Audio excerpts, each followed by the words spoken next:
அப்படிங்கிறதுக்கான ஒரு பெஸ்ட் எக்ஸாம்பிளா இருக்கிற கம்பெனி தான் நம்ம மைவித்ராஜ் கம்பெனி. அப்படிப்பட்ட கம்பெனி மேல பல்வேறு விதமான சூழ்ச்சிகள்னாலையும் சதிகள்னாலையும் இன்னைக்கு வரைக்கும் நம்ம பல பிரச்சனைகளை ஃபேஸ் பண்ணிக்கிட்டு இருக்கோம். குறிப்பா பல மக்களை வாழ வச்ச நம்ம எம்டி சார் இன்னைக்கும் மிகப்பெரிய கஷ்டத்தை சிறையில அனுபவிச்சுட்டு இருக்காரு. கண்டிப்பா இது ஒரு நிரந்தரமான விஷயம் கிடையாது.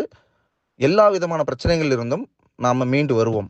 மிக விரைவில் நம்ம எம்டி சார் ஜாமீன்ல வெளியே வருவாரு. வெளியே வந்ததுமே பல விஷயங்களை உங்க கூட ஷேர் பண்ணிக்குவாரு. அது வரைக்கும் நம்ம கேட்டுக்கிறது என்ன அப்படின்னா, குறிப்பா சோசியல் மீடியாக்கள்ல, அதாவது யூடியூப், ட்விட்டர் அப்படின்னு பேசக்கூடிய எந்த கருத்துக்களையுமே யாருமே சிறிதளவும் நம்பாதீங்க. அதை விட ஒரு முக்கியமான விஷயம், நான் மைவித்ராஜ் மெம்பர்னோ இல்லை மைவித்ராஜ் லீடர்னோ இல்லை மைவித்ராஜ் கம்பெனி மேலே அக்கறை இருக்க ஒரு நபர்னோ சொல்லி உங்ககிட்ட அறிமுகமாகி நான் அட்வொகேட்டை பார்க்க போகிறேன், இல்லை அவரை மீட்டெடுக்க முயற்சிகளை பண்ண போகிறேன் அப்படின்னு சொல்லி அது சம்மந்தமாக எல்லாரும் சேர்ந்து அமௌண்ட் கொடுங்க அப்படின்னு எல்லாம் சொல்லி பல்வேறு விஷயங்கள் நடக்கிறதா எங்களுக்கு தகவல் வருது. இந்த மாதிரி யாராவது உங்ககிட்ட கேட்டாங்கன்னா அவங்கள அப்படியே இக்னோர் பண்ணிருங்க மக்களே. ஏன்னா தலை சிறந்த லீகல் டீம் நம்ம கிட்ட இருக்குது.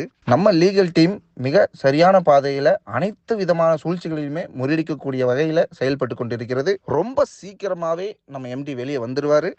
நம்ம எம்டி சார் எந்த மாதிரியான முடிவுகளை வச்சிருக்காரு அப்படிங்கிறத நேரடியாவே நம்ம எல்லாத்துக்கிட்டையும் ஷேர் பண்ணிக்குவாரு. மீண்டும் இந்த நிறுவனத்தை சிறப்பாக நடத்துறதுக்கு என்னென்ன மாதிரியான நடவடிக்கைகளை மேற்கொள்ளணுமோ அதையும் மேற்கொள்வாரு. அது வரைக்கும் எல்லாருமே பொறுமையா இருங்க அப்படிங்கிற ஒரே ஒரு விஷயத்த மட்டும் நிறுவனம் சார்பா உங்க எல்லாத்துக்கிட்டையும் நாங்கள் கேட்டுக்கிறோம். ஸோ அது வரைக்கும் எல்லாருமே பொறுமையாக காத்திருங்கள் மக்களே.